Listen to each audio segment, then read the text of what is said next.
Hi, I am Tracie Decker. I'm the Deputy Director at the Jewish Museum of Maryland, and it is my pleasure to welcome you to tonight's presentation, Backstage, the Making of Exhibits. Before we get started, I would like to ask for your patience for any technical glitches that might occur this evening. If you do have technical challenges, please alert us through the chat feature, which can be accessed by clicking on the chat button at the bottom of your screen. If you put your questions or your troubles in there, someone from the programs team will do their best to assist you in solving them. If we were in the museum right now, this would be the point in the introduction where I would ask you to silence your cell phones. Since we're like this, we will ask that you keep your microphone muted with your video turned off, and that you use the chat function to submit your questions for our panelists to answer at the end of their conversation. To get the best possible experience from the program this evening, we recommend you view the program in gallery view. So you select this option in the top right-hand corner, and that will allow you to see all of the panelists at the same time. In fact, once you are in gallery view, we recommend you select the option to hide non-video participants. To do that, once you do that, your screen will feature only the panelists and, for now, me. And to do that, to select that option, put your mouse or your finger over any participant who has turned off their video, so it should be anybody but me, and click on the three dots in the top right corner of that box, that person's box. You'll see a drop-down menu, and one of the options will be hide non-video participants. Our programs team is going to put these instructions, what I just said, into the chat box, and I'm going to say it again since it really will improve your experience this evening. Either right-click or click on the three dots in the top right-hand corner of any participant who has their video turned off. You'll see a drop-down menu which will include hide non-participant video. Please use this option. Finally, when the presentation ends, or if you need to leave early, simply hit the Leave Meeting button at the bottom of your screen to exit.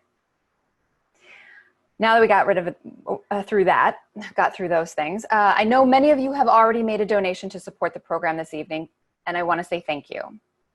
If you haven't yet and you are able to, we would ask you to consider a gift tonight. All donations that we receive from this program and the next one will be divided evenly between our two museums so that we can both continue to offer exciting programs during this difficult time. The donation link will be shared in the chat box near the end of the program. Tonight's program is the type of event that has only become possible because of the current situation. In April, we challenged ourselves to think about online programs that are more possible in this new reality than they were before.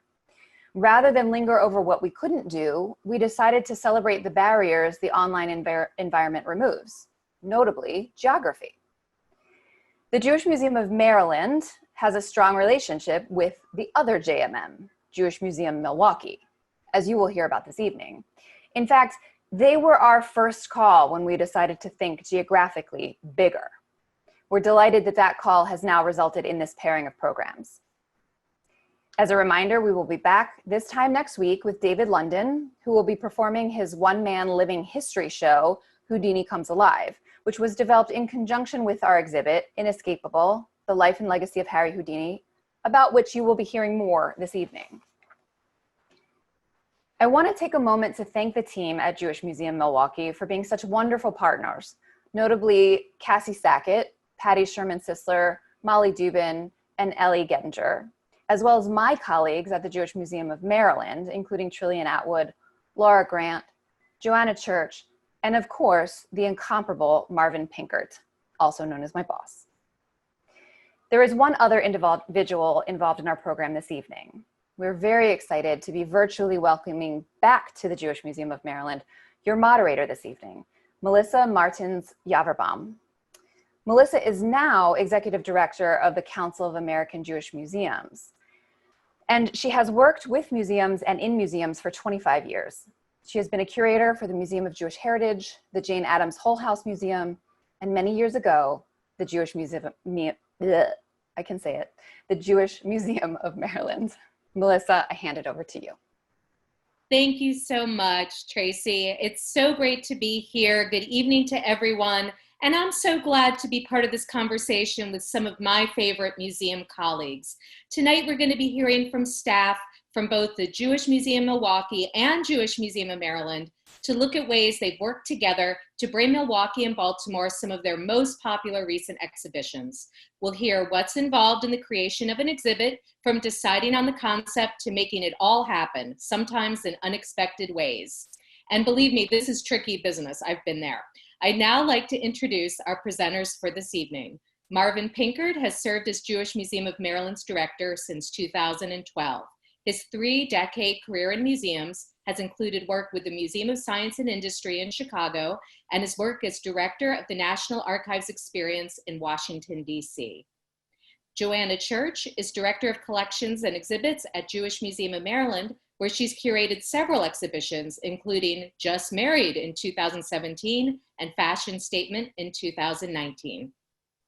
As curator of Jewish Museum Milwaukee, Molly Dubin has developed exhibitions and programs addressing a diverse range of topics. She's worked in Jewish art, culture, and education for more than 25 years in a range of positions. Finally, Ellie has been education director at Jewish Museum Milwaukee since 2007, a year before the museum even opened. She was a principal researcher for Stitching History from the Holocaust, and she curated the exhibition Blacklist, the Hollywood Red Scare. We're going to look forward to hearing all these voices tonight and hearing more about these projects. So I'll now ask the panelists to talk about their exhibitions and their museums using their PowerPoint presentations. So I think I'm starting, and I'm going to share my screen. And actually, Molly's going to start by talking about the exhibit itself, not the museum itself. So hold for us as I get my screen going. Fantastic. Hello, it's so great to be with everyone. So just to preface this a little bit, Melissa, who I'm so thrilled is moderating this, had mentioned a couple of our other staff members, Cassie, who's behind the scenes, who's done incredible work, and our executive director, Patty, who couldn't be here, so I'm kind of jumping in to look at the bigger picture. So that's why I'm kind of taking point from the beginning here. So thought we'd just give a little bit of background about JMM1 or JMM2, depending on how you're looking at it. We like to call ourselves JMM squared, which I think is fitting. But the museum actually was established in 2008 in the spring, and it grew out of a collection of materials from the Milwaukee Jewish Archives. So that had started in 1986, so there was decades of collection going on for community organizations, individuals, groups that really created the foundation that the Jewish Museum then grew out of, that allowed us to tell the story of the Jews of southeastern Wisconsin through a number of different themes. So the museum is really dedicated to preserving and cultivating Jewish culture and preserving the past and Jewish heritage, but also about building bridges between the past and the present. And that's something that we try to do with all of our exhibits. I just mentioned our permanent exhibit, and that has a number of themes. We touch on everything from immigration to how Jewish communities earned a living to certainly with a whole component on the Holocaust, our connections to Israel, our special connection, to Golda Meir. What are some of the major tenets of Judaism? What are some of the major philanthropic aspects, the holidays, the life cycle events, the education, all of that. So we have quite an extensive permanent exhibit. And then to add to that, we do 3 to 4 special exhibits a year. And that allows us to either, kind of delve further into some of the topics that we address in our permanent exhibit, or to go in completely different directions. We do 40 plus public programs annually. And to a great extent, many of those are connected thematically to our changing exhibits. And again, gives us an opportunity to delve into some of those other levels of themes that we may not be able to look at on the bigger picture of the exhibit.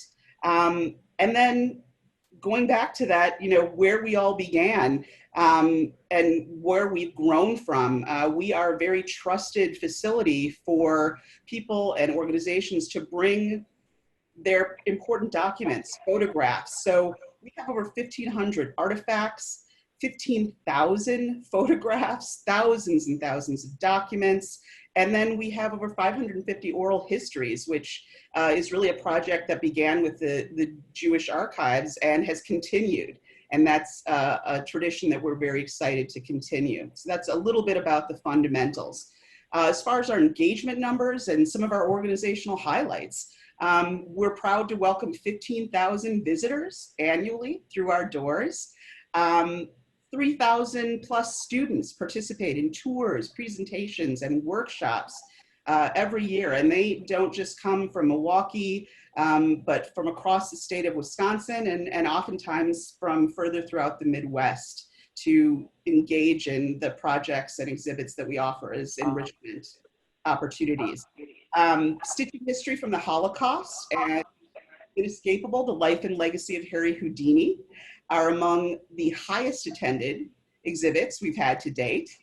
And just some of the highlights from that, we've had national and international media coverage for both of those exhibits. PBS NewsHour, an arts page feature, which resulted in an Emmy, articles in publications like the New York Times, the Jewish Telegraphic Agency, as far away as London to the Daily Telegraph and the Week. So some terrific visibility and exposure that we're really proud of.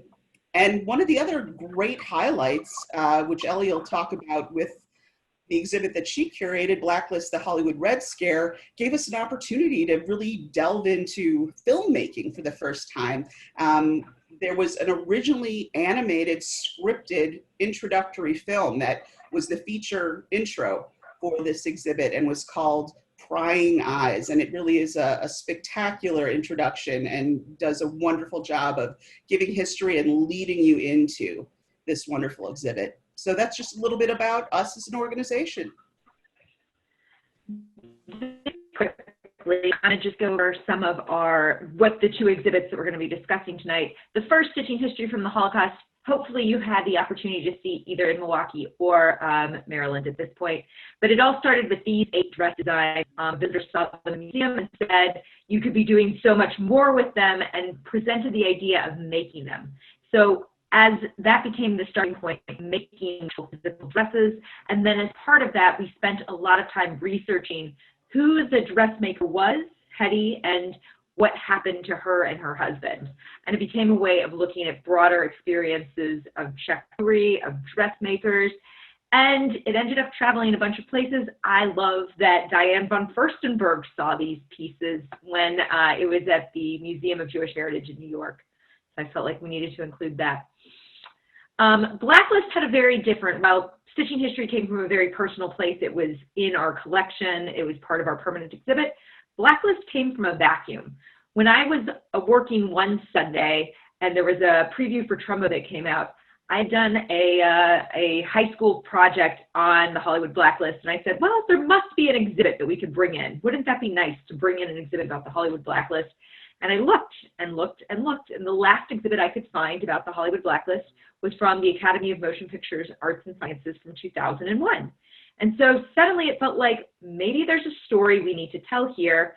The serendipitous piece of this is I also discovered that the archive, one of the largest archives of Blacklist material, happened to be in Madison. So this became a 4-year project of looking through massive amounts of papers and stories to try and create a cohesive narrative.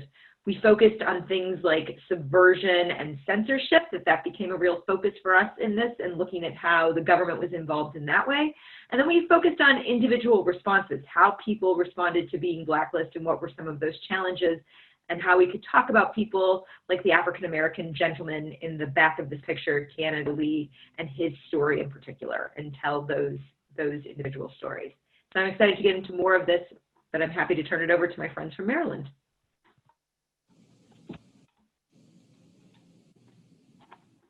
Thank you. Ready for me? So I first want to begin by thanking my colleagues in Milwaukee.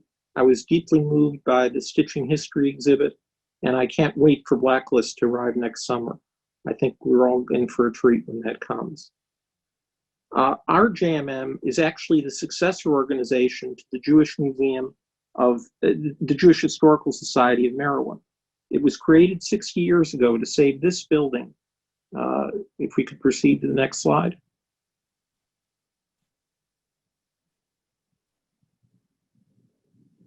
This building from the Wrecking Ball. This is the third oldest synagogue still standing in the continental US. We refer to it as Lloyd Street Synagogue. It is the oldest purpose-built synagogue in the state of Maryland. In 1986, our campus expanded to include a second synagogue, the one that broke away from this one and was located down the street, and a museum building. And that building now holds our permanent exhibit, Voices of Lombard Street, and a temporary exhibit gallery as well, as a research library and our collection of more than 13,000 artifacts, 56,000 photos, and a rich archive documenting Maryland's Jewish heritage. Leading our efforts to manage the collections and exhibits is my colleague, Joanna Church. Thank you, Marvin. So first we're going to talk about this exhibit, the Inescapable, The Life and Legacy of Harry Houdini, which opened in May 2018.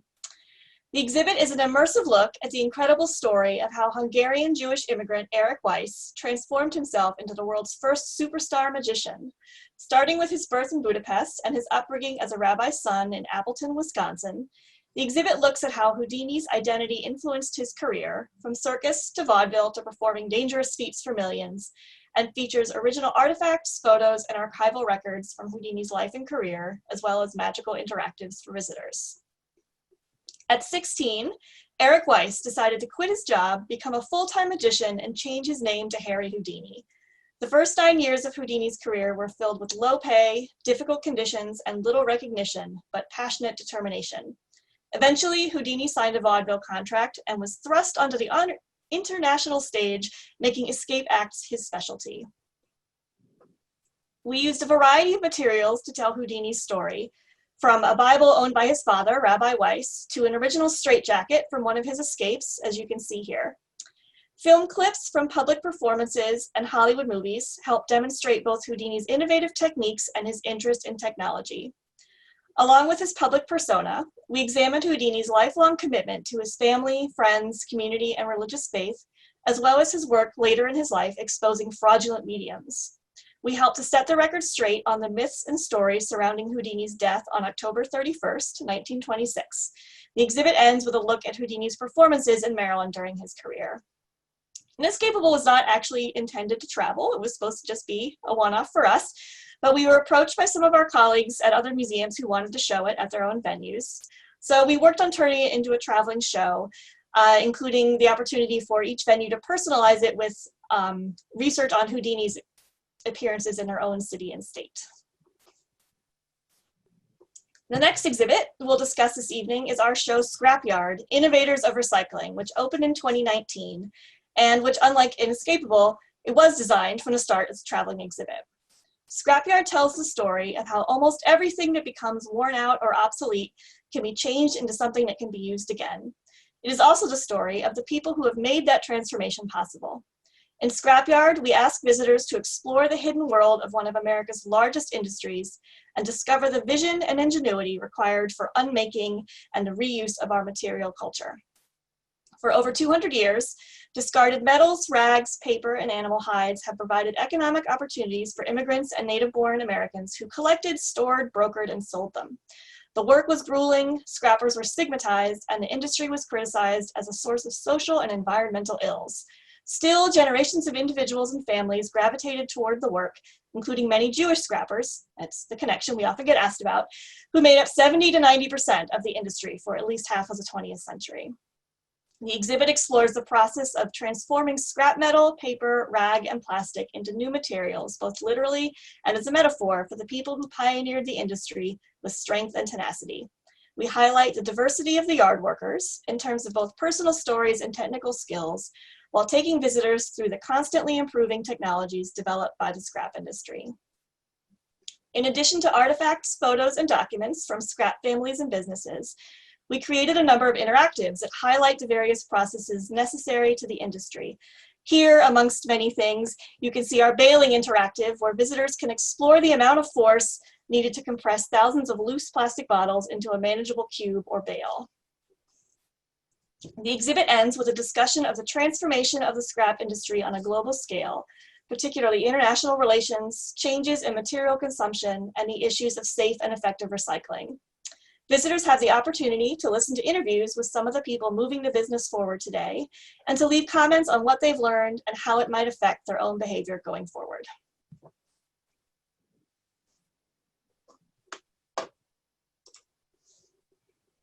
I'm done.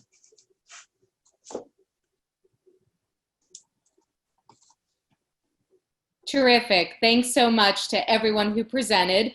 I am so glad to finally see pictures of all of these exhibitions. I've heard about them in development for years. I've heard accolades from around North America from my colleagues who have visited them. And I'm so glad we're all here together tonight to get a glance. And for those that will still have the opportunity to visit them in person, I'm very envious. So let's kind of pull back the curtain. With museum exhibit making, there's always a lot of excitement about the process. And I could really say that firsthand, that as fun as it is to see a finished product, everyone wants to know what goes into making an exhibit. And I think those of us that have done it know that it's a lot of hard work. I think probably a lot of people here at the program tonight have been involved in some capacity in seeing an exhibition come to life. But let's hear from Marvin and Molly a little bit of with all these different kinds of stories, can you talk a little bit about factors that go into the decision-making process when it's time to create a new exhibit? What do you think about? Marvin, let's hear from you first. Well, there's normal times and then there are other times. So in normal times, what we do is every year we get the whole team together, all 14 of us, and we take a look at every prospect that there is for either an exhibit to rent or an exhibit to build. And we weigh the pros and cons, everything from fit with mission to likelihood of finding donors to curb appeal in terms of visitors to educational opportunities, as well as partnerships and programs. The normal process is what brought us to Scrapyard in 2015. Our success with the exhibit Beyond Chicken Soup, Jews and Medicine in America, and a smaller exhibit on Jews in the folk music revival led us in the direction of seeking another opportunity for an occupation in which the Jewish community is disproportionately represented. I may have put my thumb on the scale a little bit here. This is a photo of my father, who was a partner in a multi-generational scrap business in Chicago. So I was familiar with the gap between reality and public perception of scrap, and thought it was a great way to deal with the broader question of family businesses, so much a part of Jewish life. Now, I mentioned that there are not so normal times. In the summer of 2017, we received some very bad news. A government agency that had promised us an exhibit on immigration had decided to abandon the project. I leave it to your imagination as to why they might have done that. So we were facing a gap in our gallery just 12 months ahead. It normally takes a minimum of 18 months to put together a feature exhibit, so I knew we were in deep trouble. To cheer myself up, I decided to go to Artscape, Baltimore's premier outdoor festival. It turned out to be the hottest day of the summer. I was desperate for air conditioning, so I walked into a theater, and there the theater was holding hourly performances of a magic show. And that's when Marvin met David. You can tell that I was suffering from heat frustration because I agreed to come on stage and assist him with one of his crazy illusions. Here he is, triumphant at completely fooling me. I went back to my seat and an idea was born.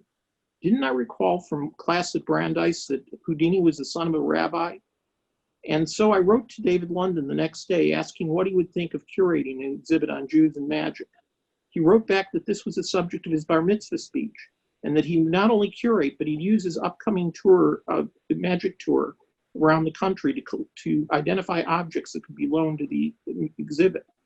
So in just 11 months, with the help of David, our team was able to put together a pretty classy exhibit that broke all attendance records for JMM. Terrific. Molly, tell us what goes on at Jewish Museum Milwaukee when you're all considering the various factors, the decision-making process. What does it look like? Well, I think I want to step back just a little bit to something we had kind of internally had a conversation about, which is Jewish museums. I think one of the most unique and special things about us is that we have the ability to research and look at exhibitions that deal with culture, that deal with history, that deal with art, that deal with religion. And ideally, we're putting together, exhibits that have a combination of those things. So it allows us to delve into a lot of different areas. And when we're looking at the bigger picture, we're very cognizant of the fact that we have one fairly small gallery. Since we've continued to grow both in, ambition and size and caliber of our projects, we've slowly taken over the atrium space of the Federation building, and we're doing that pretty regularly. But certainly, the space is a factor, and the fact that we can have one main exhibit and we know all the things that we want to have happen around that exhibit, making those decisions is so critical. So it's looking at the big picture. Can we spread out and rotate, so that we don't have, say, 3 art exhibits in a row? We want to, change that up so we have that, that diversity over the course of the entire year of exhibit experiences.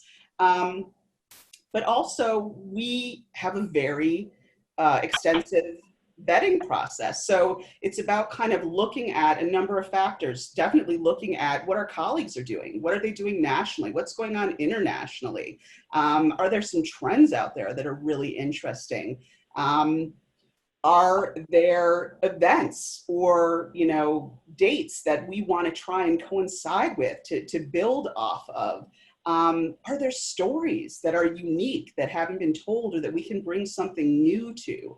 So all of those things kind of go into identifying something we're excited about and then bringing it to our exhibits committee. So we have an exhibits committee that we present proposals to. We develop vetting packages where we present images and we look at, what is this going to cost from a budget perspective? Who is our audience going to be for this? What are some of the programs that'll be really interesting that we can develop about, around it? Are there collaborators in the community ranging from, colleges to schools to religious organizations to cultural organizations who would be excited to partner with us? Are there, funders out there that have specific, goals that they're looking for, that this project is a good fit for? All of those things go into deciding if this is a good fit for us. In the end, it's us as a staff being really excited and then ensuring that our exhibits committee is really excited and feeling like together, this is something that's really going to be a benefit to our community. I think that excitement is such an important part of the decision-making process that it's partly intuitive. There are all these factors that help make something a good match for a museum. And when I look at the 70-some Jewish museums across America, I think about how each one of them has a unique mission, and yet they're responsible for so much in their community. They're often the primary source of education and introduction to Jewish culture for public school kids, often Holocaust education, immigration curriculum. They do the local Jewish history of their region. They're the stage for discussion of world Jewish culture, often art, history. It's like the levels to which these museums need to translate fluency and expertise. It's a phenomenal range of topics. And within that range, I think each museum wrestles with the expectation of what are we going to put front and center this season in one of our special spaces. And those can be really tough decisions, but that excitement when you keep hearing from people inside your museum family and people in the community that this topic matters to them, then you know it's a fit. And it's one of those magic moments. And sometimes inspiration from an exhibit could come from one encounter, like Marvin seeing David's performance, or one object like the Hutzler cabinet at Jewish Museum of Maryland that inspired a whole exhibit we did 20 years ago on the Jewish department stores of downtown Baltimore. So you never know when that magic's gonna strike. So I always find it such a great process and one that the public always wants to know more about. So now let's talk about borrowing exhibitions. I think when we imagine museums, most people imagine that the museum or the curator is the author of every exhibit, every label, every object selection, but sometimes there's many players and partnerships happening behind the scenes. Tell us how borrowing exhibitions happens with both of your museums. Let's hear from Molly and then Marvin. Well, as you aptly said, and particularly for a smaller museum and smaller staff that we are at the Jewish Museum Milwaukee, we all wear multiple hats, and we all, to a great extent, are involved with aspects of bringing an exhibit and the affiliated programs to fruition. So the education is a huge piece of this as well, and that's something I didn't, mention earlier is one of the factors, certainly looking at if there's a curriculum connection or a meeting of a certain, educational standard. So that's a big piece too. And when we look at, swapping and sharing exhibits, one of the main reasons is we just simply don't have the resources, the time, the staff, the bandwidth to create original exhibits every time we go into this process. We'd love to be able to do that, but as Marvin said, it's a long process. So if we can find partners out there or organizations that we kind of have some kismet with, which we really feel like we've had with the Jewish Museum of Maryland, we just are similar in so many ways. And this really kind of all began with Tracie, I believe, coming to Milwaukee to research something that had nothing to do with Houdini. And we got to talking, and she mentioned that the Jewish Museum of Maryland was putting together this exhibit on Houdini. And we were so excited about it. And one of the reasons I think we were so excited was not just that we have Houdini in our permanent exhibit, because some people know he spent time in Appleton. Many fewer know that he had significant years in Milwaukee. But one of the things that was so exciting is that beyond the myth and magic, this is an exhibit that got into looking at his Jewish history, the fact that this was an immigration story, all of those meaty things that from an educational perspective are so important and are going to be engaging for school groups, but also on a much broader scale, just is kind of a universal interest. I mean, Houdini is one of those legendary figures that everyone seems to know something about. Whether that's right or not, that remains to be seen. But we knew that this was something that really would be exciting for our community. So the same thing, it was around that time, and I believe earlier when we had first finished with Stitching History, we had sent out information to many Jewish museums throughout the country and the world. And there, had been some interest, but we didn't really move it along. And then the conversation picked up again, and it became, yes, we're really interested in bringing this. Jewish Museum of Maryland has a larger changing exhibition space. So it was also, what can we do in terms of a companion piece, maybe drawing from our permanent collection and tapping into our local history about clothing and fashion that would be a really good pair for this and would further resonate with our community. And so, that wonderful exchange happened, and it was so fitting. I had an opportunity then, once Houdini was up, to travel and see it. We had that great discussion. It hadn't been planned to travel. Can we make that happen? What does that look like? What are the things we'll have to eliminate? What are the things we want to customize? So those were just two great examples of subjects that really resonated with both communities and enabled us to kind of tell bigger stories that were more universal, but also had a more personal connection, a personal level. So having those opportunities is just fantastic. It allows us to bring in something, this wonderfully curated, fabulously, explored topic that we would not have had the time to do. But we have, through this relationship, the ability to share that with our community and vice versa.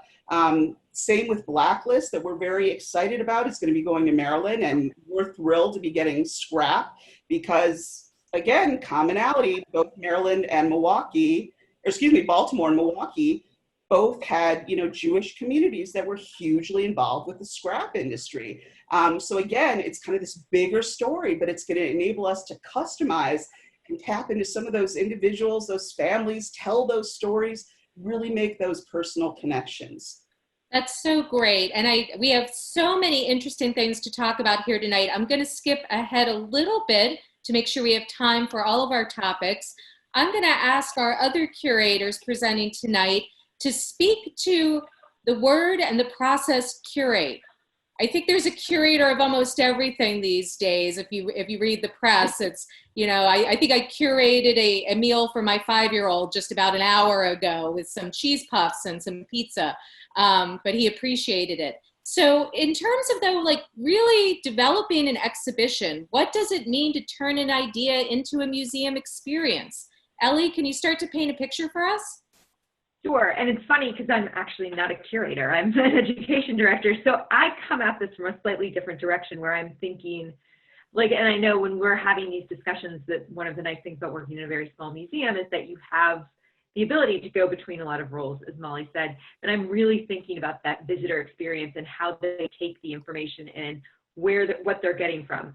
I will tell you, with Blacklist, we were challenged because there's this sense of how much do people have to know before we can really get into the idea of what happened when, in the 1940s, the House Un-American Activities Committee started their hearings of their Hollywood hearings. And did we need to, we basically were like, well, do we need to explain all of Red Scares ever? Do we need to explain the Great Depression? Do we need to, and we used our film as a way of getting us, making that bridge. How do we fill in all the gaps so we can start with 1947 when the House Un-American Activities Committee starts meeting?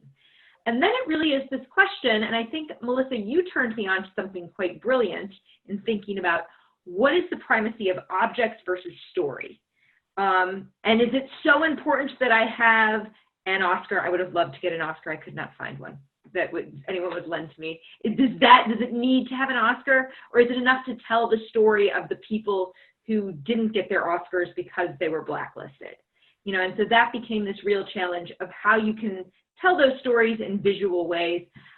One of the things that you actually turned me on to, Melissa, is eBay, which I think is a funny thing for a curator to say, that this became kind of a lifesaver of looking for the ephemera that other people don't see as treasures, that I was like, oh, this is a copy of Red Channels. Yes, I will take that for $200, and it became a way of supplementing the things that I was borrowing from an archive and giving people that connection to objects while still not, having, say, while being able to tell the story. That's so great. I think there are unexpected ways in which exhibits come to fruition, and we all have our stories. I think I remember digging a brick out of the ground in Atlantic City because it was the foundation of the first synagogue ever built in Atlantic City, New Jersey, and carrying this brick back with me. It was covered with dirt. There's a lot going on with these exhibits. So Joanna, tell us what goes into your process. What are some of the expected and unexpected things you've done to get an exhibit up on the wall? Well, definitely looking for stuff on eBay because, and finding unexpected photos, objects, other ways to tell those stories. What Ellie said about not being able to find an Oscar does resonate. In Houdini, we really wanted to get one of the milk cans that Houdini hid inside and then escaped from. Sounds terrifying, but apparently there's only 4. and there was none to be had. When we would call collectors, they're like, oh, I wish I had one to loan you.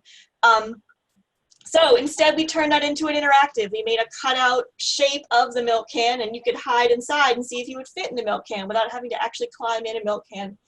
So that was a fun way to play on well, we can't find that. And I love being able to find the perfect object. You find the right collaborator, the right person who comes to you and says, I have a friend who has this. And a topic's going to resonate with your audience when you start getting those family, friends, volunteers, members, random people on the street who hear you working on an exhibit who are like, I know somebody, my uncle's cousin's grandfather's roommate was Houdini's, best friend. Or on a more real level, the article about the Jewish biker gang who has a jacket that might work in the companion exhibit we created for Stitching History. Oh, I know that guy. He was our kindergarten teacher. Finding those connections and then being able to work that and get the perfect object that then people really are surprised to see or that really resonates with them is always the most fun part. Can I add one thing from a curatorial standpoint with Stitching History? I know this was the very last kind of visual decision that we made, is we had done all this work with the dresses, we had the hats made, the purses, shoes, everything was ready. And then the people we were working with the Milwaukee Repertory Theater's costume shop, they're like, what's going on the heads of the mannequins? And I will tell you, Molly spent a lot of time looking for the perfect mannequins. I can tell you our mannequins weren't of a specific time. They looked a little bit judgy. These were wonderfully beautiful, very vague mannequins, and they're bald. And so we're like, well, maybe they're bald. And then they showed us what it looked like with the bald mannequin. And you're like, no, that takes it to a very different Holocaust place than the story we're telling. And then we tried it with hair wigs, and then they started looking a little bit orthodox, which is also a very different story than the story we were telling. And they turned us on to this idea of creating paper wigs. And Molly found an artist in Milwaukee who had never made paper wigs. And we found a Martha Stewart tutorial on how to make paper wigs, sent it to her, and voila. And I feel like it's one of those design decisions that probably maybe 10% of visitors notice, but it totally changed the way you see that exhibit. Mm-hmm. So true. Yeah, let's talk about what makes exhibits memorable. I think that when museums decide to create an exhibit, it's something where the experience itself is going to transcend other media, such as a film, a print piece, a poster, a lecture. And so to invest the time and resources and process, which is really laborious, into creating an exhibition, it's to bank on the idea that it's going to be a memorable and engaging experience. And we all, as museum lovers, have great memories of exhibits that changed our childhoods, our lives, the course of our careers, and I'm sure for many people on the program tonight, their engagement with their local museum. So what makes an exhibit powerful? Joanna and Ellie, tell us, what makes an exhibit really powerful and memorable? So to me, I have written many papers about this in graduate school, but the real thing is one thing that really connects people with the exhibit and why it's not a book or a paper or a film. Sometimes you can't get that, but the closest you can get to there being the real thing, people want to believe it's authentic, is really important. And the other thing I always try to do when I'm curating an exhibit is I try to aim for points of connection that the audience can find with the story I'm telling, even if the topic we're discussing is not something they think will relate to them. When I did our Just Married exhibit about Jewish weddings, we didn't want just Jewish people coming. I wanted both to share the specifics of Jewish traditions around weddings and the specific stories from our collection of Jewish Marylanders who had gotten married. But I also wanted a non-Jewish visitor to be able to come in, or a Jewish visitor, because it's a lot of variation in a Jewish wedding, and you know, an Orthodox wedding may be completely unfamiliar to someone who has a Reform wedding, but I wanted that person to say, oh, I also had a mother-in-law who really wanted my wedding to go a different way and follow her tradition and not mine. Or, yes, my grandmother also had to elope for the very same reason. You know, there's these points of connections you can find. As an anthropologist, I always look for those. And when you can achieve that through the perfect thing, that real thing that people want to reach out and grab, but they're not allowed to unless it's a touch object, which is a whole different conversation in these times. When you can get that and the person really responds to it, even if they only remember one thing or learn one fact at your exhibit, I feel like I have done a good job. I really feel like, oh, sorry. No, I was just going to turn the floor to you. Okay. I feel like, yes, there's that sense of connection, but for me, that connection is really built into the idea of personal story. And I think Stitching History from the Holocaust is probably, it's an amazing example of how you can take an individual and an object and you combine it, and it becomes almost, it's not a stand-in for every story in the Holocaust, but it's a way of understanding way more stories of the Holocaust. That it got us into a different direction. It got our community to really talk about stories outside of Poland, stories outside of Germany, things that didn't happen in concentration camps, and to get into this sense of what life was like before World War II through the story of Hedy Sternad and their family. It also gave this really personal connection to the challenges of immigration, you know, through this one story. And I think having it be very, you know, micro history based, which is kind of a newer approach in some ways, that it gave us this way of getting into many macro topics. So that to me is one of the really powerful and profound things. And the things that I always look for in exhibits, and certainly in Blacklist, while we were taking a bigger topic, I really tried to bulk up that sense of story and personal engagement, and so that you could leave and feel like you were connected to, say, John Garfield or Dalton Trumbo or Hazel Scott, you know, any of these kinds of characters that I felt were important to telling the story of what it meant to be blacklisted. I was just going to add just a little bit on the Stitching History. I think one of the other things that was so special about that exhibit is we created something new that added to the tangible record of artifact that was now in existence to make sure stories continue to be told. That we were able to work with the rep to create these ensembles that never existed before and are now with, you know, the current audiences that came to see the exhibit, those generations, you know, we're part of a pretty special point in time where we're bringing something to fruition. You know, we're bringing a dream to fruition, a talent to fruition that had been lost. And now that is part of that story. And we're helping to tell that story and to connect it to more current generations. And I think that was really a special aspect of that exhibit.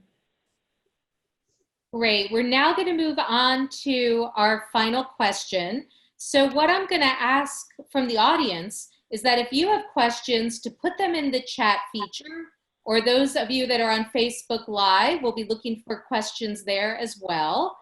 So, but before we get to those, I'm going to ask Molly to share, and then Marvin, how do we think about exhibits as a piece of the whole museum? I think we all know that if a visitor only comes to our museums once, the one thing they'll remember is the exhibit that they saw. So at any given moment, that snapshot is what your museum might be known for, even though you do 20 other things. So when you put an exhibit out, how is the development of an exhibition an expression of the museum's vision as a whole? One that shows its priorities, vision, tone, and the creativity of all those across the museum staff, the volunteers, and the community. How do you make sure it has all the right ingredients, even if it can't do everything for everybody? How does it express who you are? Am I going first here? Yep. Okay. So it's so tough to know. I mean, you never know what is going to resonate and what is going to really take off. having connected with people. But, certainly in the case of Stitching History and now Blacklist, because of the travel component, because Stitching History in particular has gone to so many communities, we've become very well known for that exhibit. We're associated with that exhibit. If you were to look that term up online, now you're pretty much going to be directed to the Jewish Museum Milwaukee. So I think it goes back a lot to, as Ellie mentioned and Joanna mentioned, telling the stories. We are a smaller museum. We grew from, a certain perspective and really speaking to the Jewish community. And we have, our staunch supporters that have continued to be with us, but we're also very much in recognition of the fact, and I think museums around the country, Jewish museums around the country, that we've had to evolve to remain relevant. And we understand that we have to be representative of many more voices, to be inclusive of many more voices. That's something we have really, have strived to do. I will mention, just as it particularly is fitting, we did an exhibit a couple years ago that we're now getting questions about now because of this moment, which was called Allied in the Fight, Jews, Blacks in the Struggle for Civil Rights. That exhibit was a wonderful example of what we were striving to do and what we hope to continue to do and be known for moving forward, is showing multiple perspectives, bringing people together around the planning table to make sure all of the critical voices are there and represented, that we're not just telling something from just through a Jewish lens or just, through one perspective, that we're really sharing all sides of that. And also the fact that we have started, I think, as museums in general, recognizing the importance of tackling challenging histories, that museums are a trusted voice. We have to be a trusted voice, and if you stay silent, that says something too.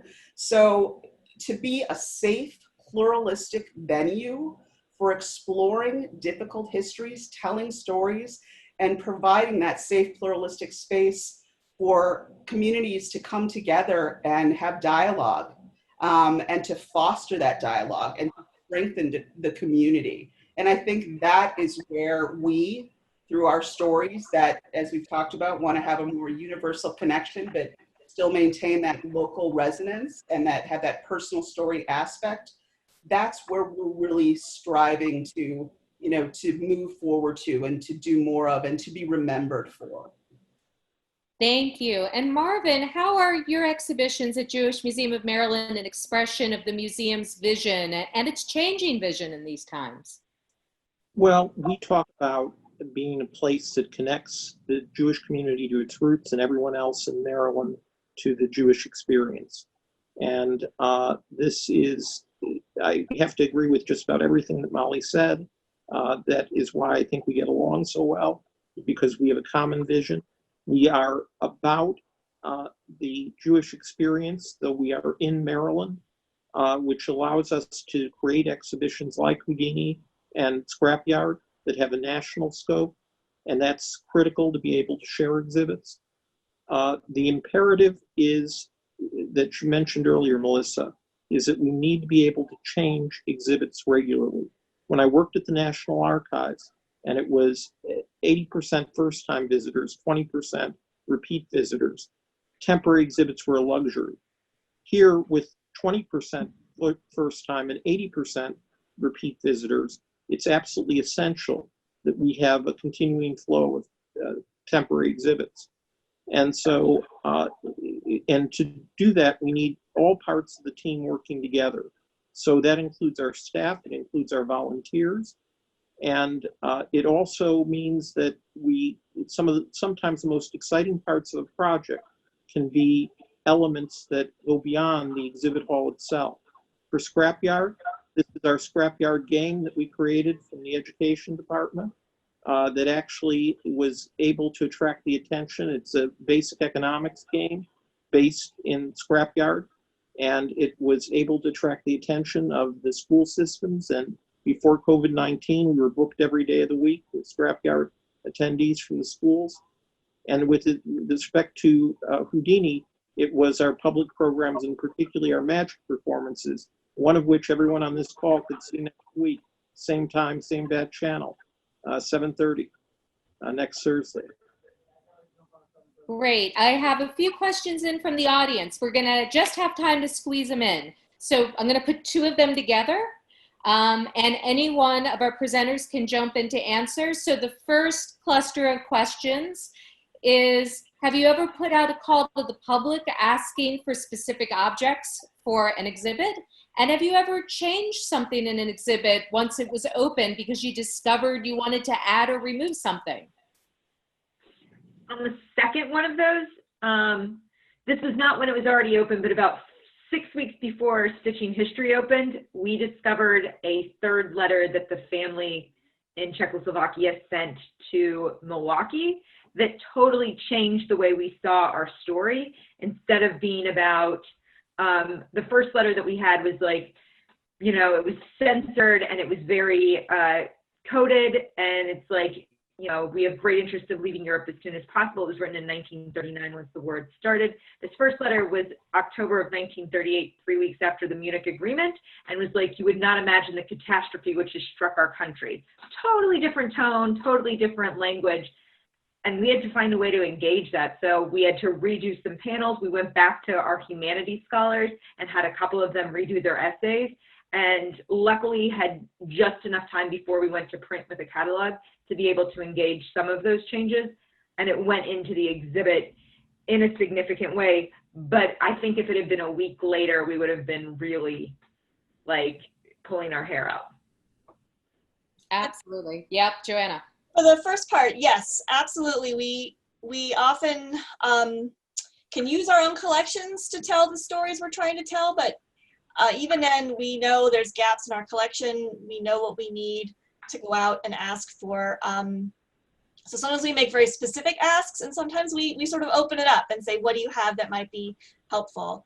And every exhibit I've done in my career has required some loans and some donations specific to the topic, and people are great and always come through.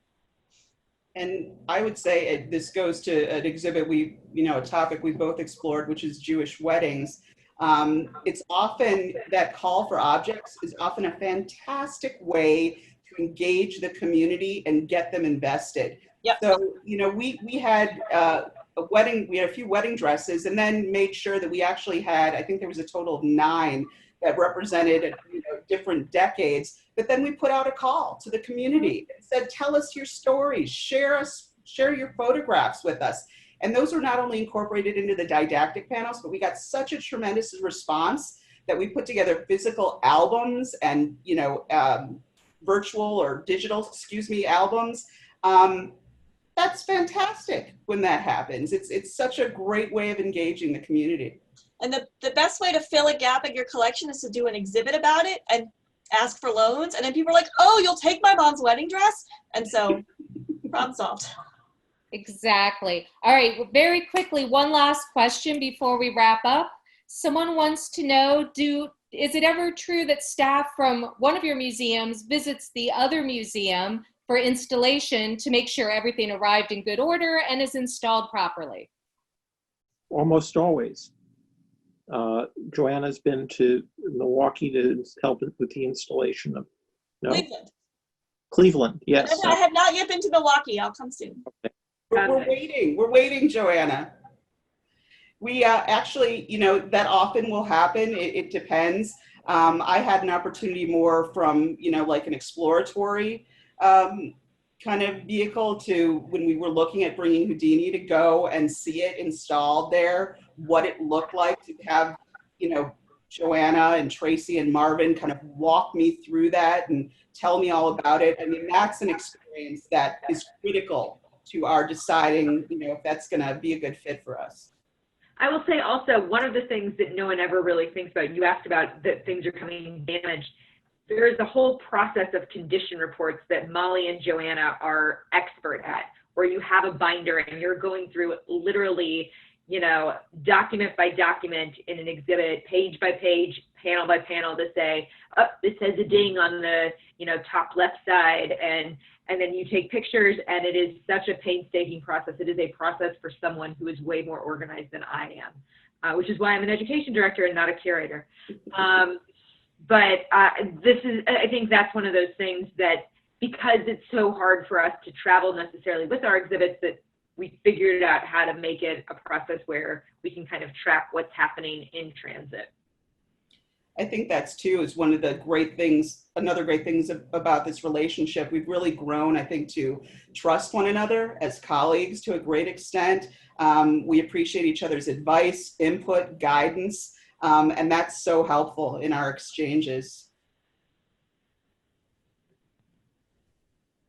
Oop, Melissa, you're muted. Thank you all so much. Before I turn the floor back to Trillian to wrap the program, I want to let you all know that both of these museums and all of these colleagues are on the world stage of Jewish museums. I've been in meetings with funders, with the world's leading scholar advisors, and they talk about these projects, these colleagues, and these two museums over and over again. And so I want to let you, their constituents, know that you're in great hands, that your investment in these museums is a tremendous investment, and we are all cheering for you, and we thank you for your work.